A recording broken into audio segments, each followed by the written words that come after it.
Hi, I'm Joel Johnson, and welcome to Wholehearted Podcast, where we believe that the life you long for is accessed through the heart. Of course, I'm here with my co-host, Shannon White. Shannon, how you doing? I'm good. How are you doing? I'm doing awesome.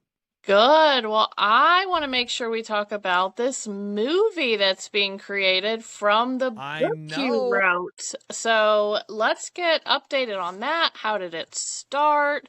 Where are we at with things? Tell us everything. Well, we are in phase one of the movie creation. So, what you'll be seeing in November, right after the elections, we will start with our Kickstarter. And so, phase one is really fundraising and getting the funds necessary to create this beautiful cinematography experience called the Wholehearted Journey movie. Okay, can we just take a moment for that? That That's is incredible. insane. That's Yes. awesome. Yeah. So if you're listening to this prior to the elections, you can definitely, if you want to get involved, you can get involved. Go to joeljohnson.org and it'll tell you more about the movie, how you can be involved, and some of the, if you want to be a part of it, if you want to donate, if you want to even be an investor. Those are opportunities that will be out rolling to you. And we're really, really excited about who's on board, what we're doing. You're going to love the trailer that's coming out for it, the kind of the concept trailer. It's a powerful scene where myself and my inner child, so to speak, the younger me, are having a conversation. And if you didn't listen to last episode, please just head back, because really the last segment of that episode is really a portion of the movie that you'll see. And it's going to be a powerful invitation for everyone who watches it to go on their own wholehearted journey.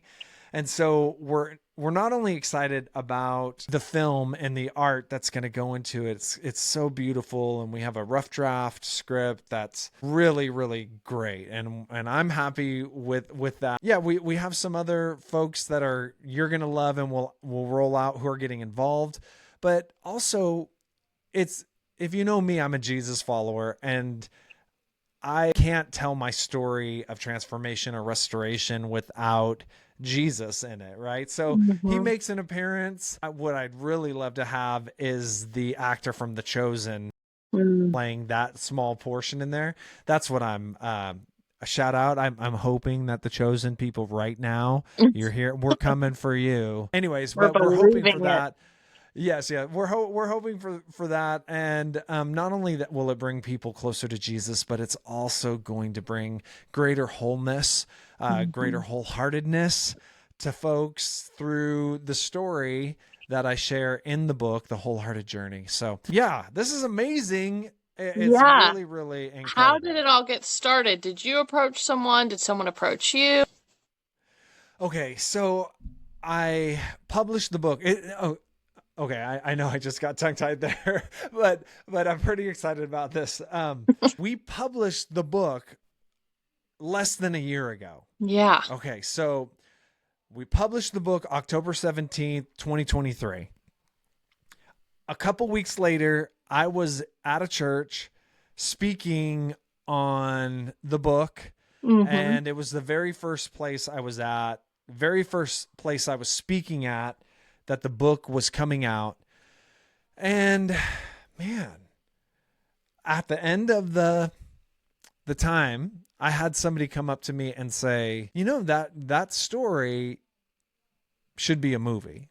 Wow. And I was really focusing on skill 1A, father wounds.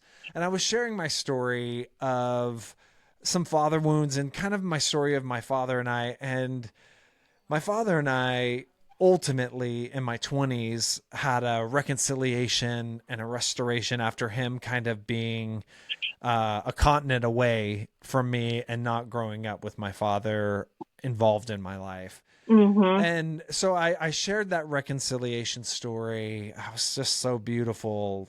I was sitting next to my dad, and we were in Virginia, and I grew up in California, but I was there, and I just said, Dad,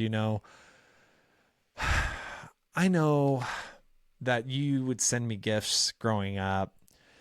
And I just was like, dude, why are you sending me gifts and cards when like Mm-hmm. I don't see you, right? Like you left our family. Like well, why? And I never sent him a thank you card back. I never called him back.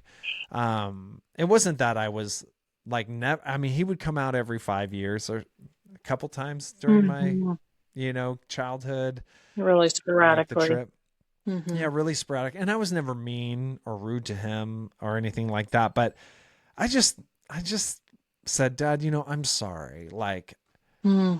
I never responded back. I know you're trying to do your best, right? And just an awkward situation and painful situation. And he Mm-hmm. just looked at me. I was sitting next to him in the truck, and we had pulled over to the side of the road for some reason. And he just looked at me and he said, I'm the one who should be apologizing. Like, you don't need to Wow. apologize. I'm the one who left. And tears, of course, from both of us Mm-hmm. as we just held each other um, and reconciled. It was a really beautiful scene. So I was sharing, that story, and I was sharing how Mm-hmm. do you heal and how do you find that in yourself, that healing in Mm-hmm. yourself. And then if there is a possibility for reconciliation, which oftentimes doesn't happen, but it can happen if both sides are ready and at a place of wholeness where Mm-hmm. that reconciliation and a place of trust, rebuilt trust, where that can happen, there is redemption and restoration. And I was sharing about that. And of course, in the audience, it was a live audience, just tears were just covered everyone's faces in Mm-hmm. that room. And so the movie director slash producer, who I didn't know, was in the audience, and who I didn't know at all, just came Mm-hmm. up and said, hey, have you ever thought about this? Needs to be a movie. Like, this is Wow. an incredible story. So that started, and I could go into a longer story, but that started the process. Mm-hmm. It almost seems miraculous that like 2 weeks after the book launched, I had this opportunity to speak, and this director, film producer, like approached me, and that really started me on the journey. When I wrote the book, there's a lot of stories, and if you haven't read it yet, every chapter starts with a vignette of my wholeness journey, and then there's Mm-hmm. some teaching about how do we heal, and how do we progress through the 7 skills that Jesus had, how he stayed wholehearted in a heartbreaking world, and how we can do the same. And so Mm-hmm. there's a lot of stories, and so I'd always seen when I was writing that it was cinematic.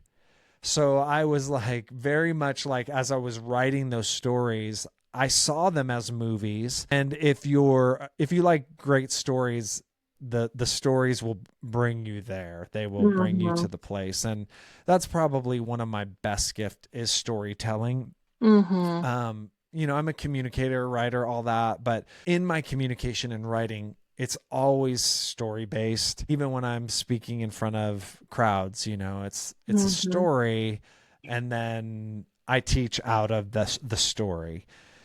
So that's really how it started. One little side note, I know I mean, if you need to break in here, you can, Shannon. If No, this is I'm turning into intrigued. a dialogue, or turning into a monologue instead of a dialogue, um, yeah, in the 70s, the postmodernist psychologist really researched and came to the conclusion that story is the way that we engage life. Like, we see our Mm-hmm. life as a story, and it really, our emotional life is best told or explained through stories. And that's what we do when we go to the movies. We're always putting ourselves maybe in the protagonist's, or some character's shoes. And we're learning through story. And that's why, like in law school, we use case studies, which are just stories of why certain cases were decided certain ways. And, or if you're Mm-hmm. in business school, the same thing, right? They use case studies. Or if you're a therapist or in psychology, they use case studies. So Mm-hmm. why? Because humans learn best through story. Now, Which the makes your postmodernist point psychology. from last podcast that science and philosophy is catching up with the Bible, because who did that best? Jesus. You know, he was always telling Yes. a parable or a Yes. story to have the symbolism make us think. Well, I'm just look at the whole biblical canon for a second, Mm-hmm. right? Like, what is the story? I mean, it starts out with the story of Mm-hmm. God, and then the story of creation, then Mm-hmm. the story of humanity, then the fall of humanity, then the restoration of humanity after Babel, and everybody like the Tower of Babel, and everybody got divided with their language, and then him choosing to divide and conquer, and then choosing one tribe, this man named Abraham. I mean, the Bible, the story, even Jonah, like all of these Mm-hmm. stories have a very complex, deeper meanings on so many levels, biologically, but really the Bible, so psychologically in the internal life.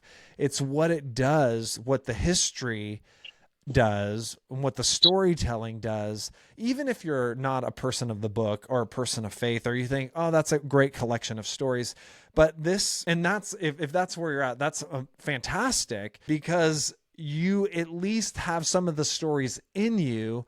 And whether you know it or not, like, we process our lives through the Bible. So the Bible is actually this, it is not, it is more than a book of truth. It is a book by which we see the truth through. Like, Yes. it is truer than true. Like, these Mm-hmm. stories are so, especially us in the West, right? Like, Mm-hmm. we wouldn't have the Magna Carta without the whole Bible. We wouldn't have the Constitution of the United States. We wouldn't be able to perceive what is true and not true without the biblical stories that we have.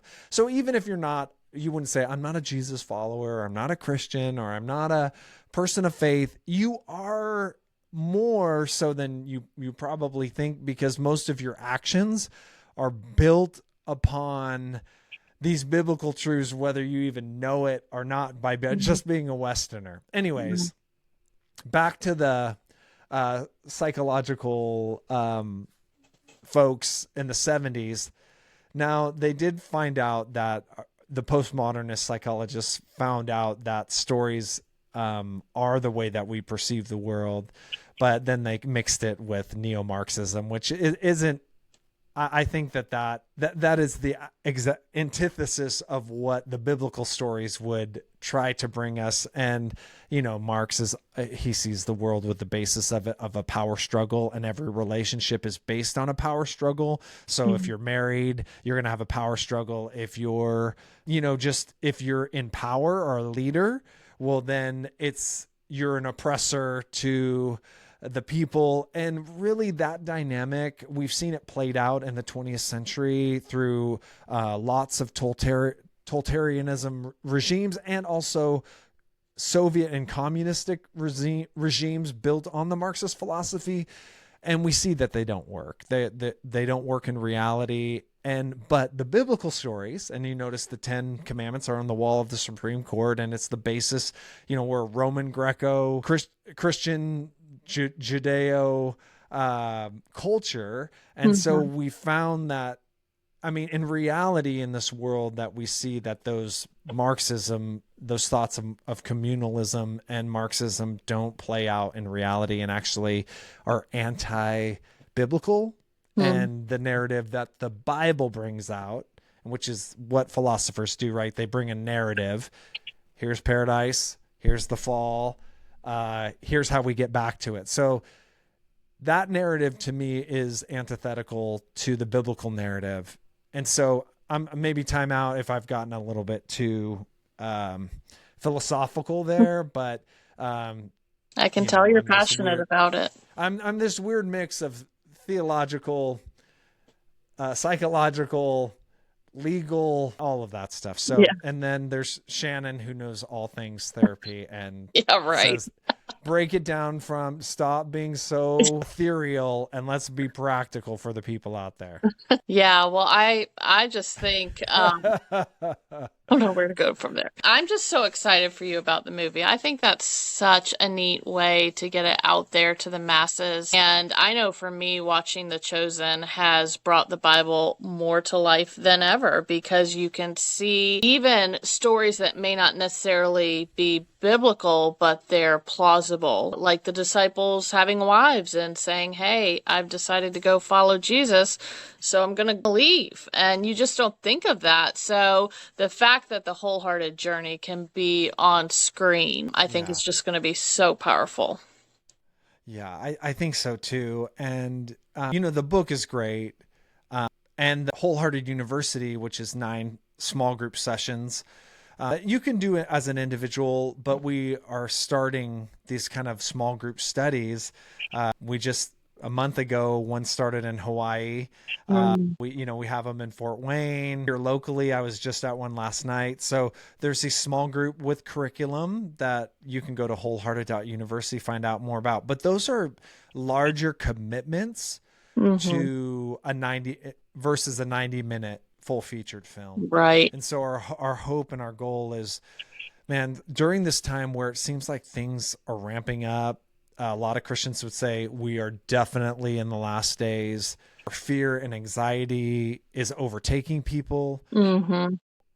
We see the Wholehearted Journey movie as a gift to people to begin their wholehearted journey. Hmm. And through the story, like I was talking about with the postmodernist, like we really learn through a story. And so if we can get people to come on a journey and a story, the chances of life change and the Hmm. chances of being impacted and influenced in a positive way for them and for the viewers and also their families, their kids, their spouse, Hmm. their community, their friendships. When you go on a wholehearted journey, that life and those relationships begin to become so abundant, satisfying, full, just free, enjoyable relationships. And Hmm. so this is kind of an antidote or a medicine for our mind and our souls to heal and to not be lost in everything that's going on. I'm reminded of when Jesus in Revelations was talking to the church. I believe it was at Laodicea. And he said, "You guys are lukewarm." And he Hmm. says, "Go buy medicine, salve for your eyes so that you can actually see. Hmm. Go buy, medicine so you can hear and that you can comprehend." And I think what's so powerful about a narrative that is based on a testimony, of Revelations also says we, overcome by the blood of the Lamb and the word of our testimonies, our stories. And Hmm. so when you see a testimony, it can shift a perspective and so that we can actually see reality more clearly. From our last episode where you talked about the limbic system and how EMDR is a powerful tool to get it to the rational part of our perspective in our brain. And Hmm. so when you have something that speaks to you, a story that you put yourself into, it's just like the book is doing, but in a film, people are going to have awakenings. People are going to be Hmm. able to see more clearly. They're not going to be lukewarm without direction. They're just kind of, Hmm. lost, and they're going to be going in a better direction, and it's going to help people to start their journeys and Yeah. hopefully get the book and maybe join a small group. And that's the goal of the movie. That's our heartbeat We behind all it. have stories of suffering, and no matter if it looks like your story or not, we can put ourselves in to that, and then how you're bringing the spiritual realm into play with that, I think is just going to be so healing for people. I think so too. I think it's going Hmm. to be really, really incredible. One of the scenes, it's in the book, but I can't wait to see the scene when it comes to life, is in my adult life. I was going through that traumatic time in my adult life where things from my youth that were undealt with were manifesting in my present. And I was Mhm. going through that journey of trying to find healing and having symptoms of a panic attack, in my physical body and trying to work through that. I was brought back to a memory that I hadn't thought of in years. It resurfaced, and it was a memory of me sitting on the flower, uh, the flower bed outside of my home, and the door was locked, and my stepfather and mom, I didn't know where they were, but the door was locked, the curtains were drawn, and as a child, I was sitting there, and it was slowly coming to my consciousness of what potentially could be going on.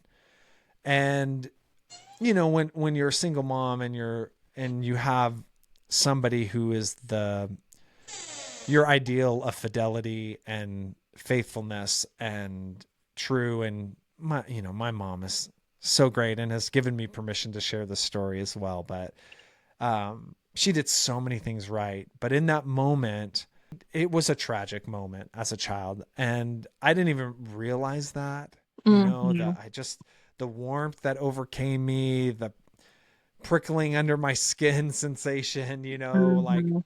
the sickening in my stomach.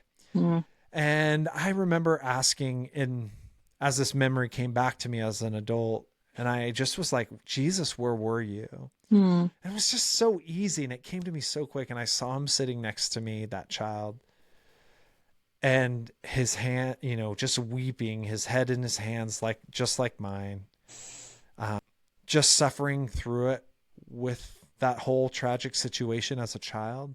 Mhm. And which was so powerful because my agreement at that time was, as a child, was I'm on my own. My Mhm. dad, I don't have a man to teach me how to be a man. I'm going to have to figure it out on my own.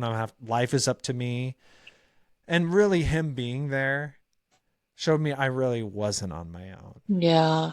and refuted those agreements from that childhood. And then the decades of living my life like that was true, that I was That's on my so own. powerful. I've heard, people say if you really look at everything Jesus went through on the cross, I mean, naked and beaten and all those things, he has experienced every kind of suffering that we ever could have. And Yeah.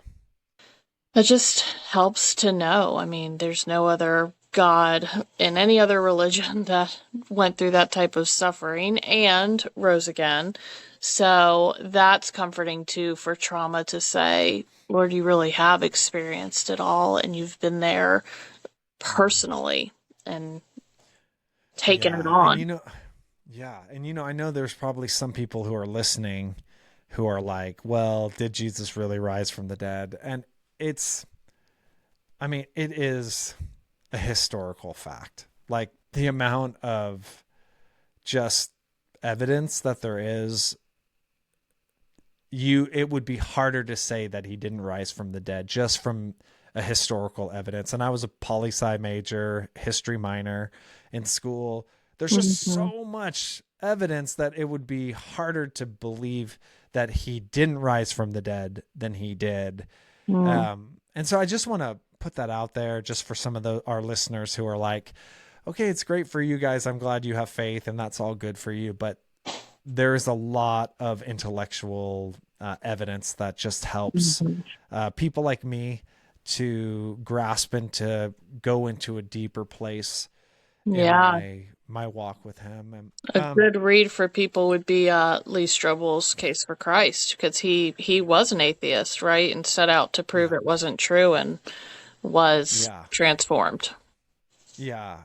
He definitely. I believe he was a journalist and set out on that quest and Hmm. found that he couldn't refute what he was experiencing. So for those of you who are out there who are just listening, and maybe you wouldn't call yourself a Jesus follower, a person of the book, or a Christian, or whatever, a believer, just know that there is so much healing for you. And Shannon would say this, but almost every therapist that I talk to, whether they're call themselves believers or not, they always, I've never heard one say that they find that people who are Christians or people of the book, that their healing time comparative to those who don't is expedited. And not only Hmm. that, you look at like Alcohol Anonymous, they always, people don't quit alcohol addiction without a higher power. Like it Hmm. just doesn't work. And secular people, they know it work. You know, people who would say I'm an atheist, or I'm maybe an agnostic.